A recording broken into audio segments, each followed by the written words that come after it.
Thank you and welcome to the show this morning. The topic this morning is democracy in Nigeria, and we have to talk about the democracy and some of the problems that democracy confronts in Nigeria. Dr. LMadu.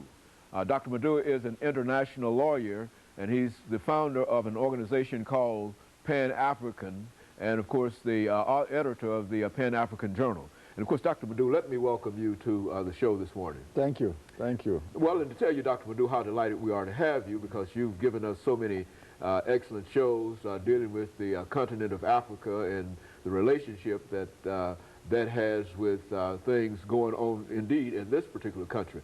Let's start off, Dr. LMadu, by talking about the topic this morning, talking about democracy in Nigeria. And if you will, why don't you give us some information in reference to how democracy came to Nigeria and the evolution of democracy at this particular point in Nigeria? Well, of course, democracy is not something new to Nigeria.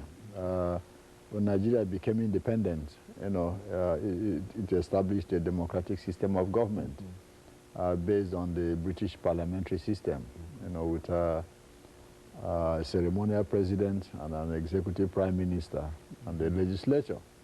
Following the 1966 military, coup that overthrew the civilian government, Nigeria became a country that was governed, by a ruthless and rapacious military clique for over 30 years.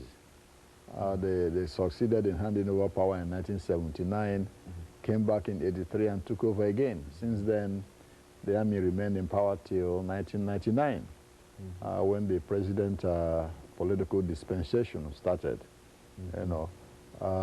It's not been easy, and it's not easy, for a country that has been under the yoke and oppressive nature of military governments everywhere, to find itself suddenly, transformed into a society where people can speak freely and engage in political activities. So it's been rough since 1999, to say the least.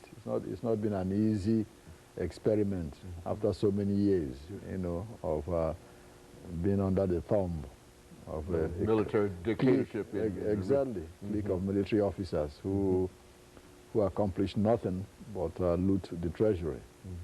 So President Obasanjo, who himself was a military leader, transformed into a civilian president, is also finding it difficult, to transform himself from somebody who gives orders to somebody who has to build a consensus, to govern. But credit should be given to him, for at least trying to steer the country towards a more, peaceful, democratic existence.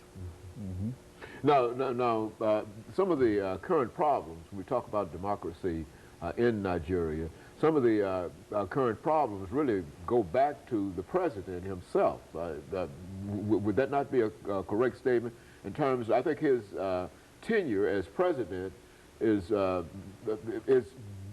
constitutionally up soon, and there's some belief that perhaps he might not be willing, perhaps because of his military nature or whatever, he might not be willing to perhaps give up, in a constitutional sense, the government. I mean, is that a correct assessment? Yes, correct in a sense. The constitution, of the country states that the government and the governors, have to have a maximum of 8 years, 2 terms, 4 years each. Mr. Obasanjo's term ends next year, 2007, May to be specific. He hasn't said he's going to run, and he hasn't said he's not going to run.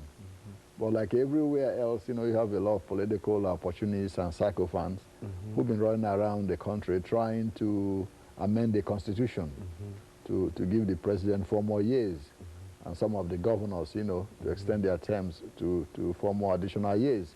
But to give President Obasanjo, credit, he hasn't said he's running. And so since he hasn't said he's running, we assume he's going to step down, next year, as the Constitution mandates.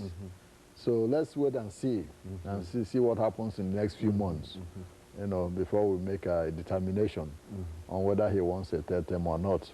But all indications are, you know, that he will not run, you know, but you never know. Well, and of course, we've got about 20 seconds before we end this segment for today. But when we come back, Dr. Madu, let's see if we can have you to talk about some of the possibilities if he decides to run and be elected again. And of course, we'll be back with our audience following this very, very short commercial break.